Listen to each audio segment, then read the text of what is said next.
There was once a young man who approached Jesus in order to ask a question. This is a young man who was very successful in life. He isn't even in his 30s and already he's made millions of dollars for himself. But something is missing. So the question he asked Jesus is, what must I do to inherit eternal life? This young man has conquered the world, but has he really accomplished what matters the most? Is his soul secure for eternity? Jesus responds by asking him if he has kept some of the 10 Commandments. Don't murder, or commit adultery, or steal, or lie, or defraud, and you should honor your parents. This is not a profound answer. This is likely the answer that this young man was expecting.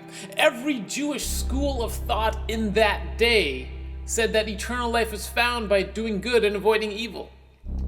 So this young man tells Jesus that this is what he's been doing.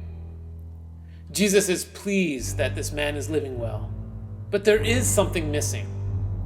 Go, sell everything you have and give to the poor, and you will have treasure in heaven. Upon hearing this, the young man left feeling very sad. He returned to his giant house on his huge property, surrounded by all of his gold, and he lived with a feeling that something was missing.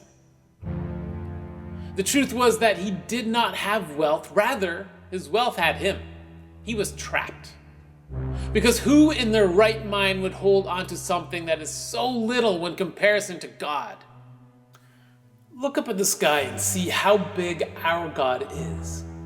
Do you realize that the moon is 384,000 kilometers away from Earth? So if Earth was this big, the moon would be about this big. And the distance between Earth and the moon would actually be 3 times larger than the distance shown on this screen.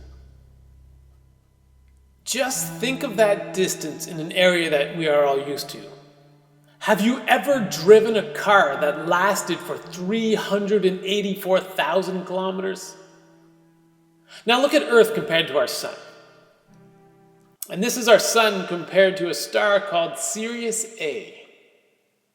This is Sirius A compared to Pollux. Compare that to Arcturus.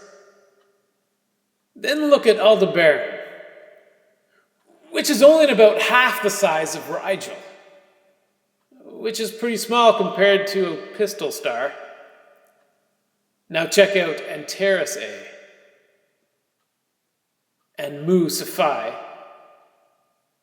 And here is VY Canis Majoris.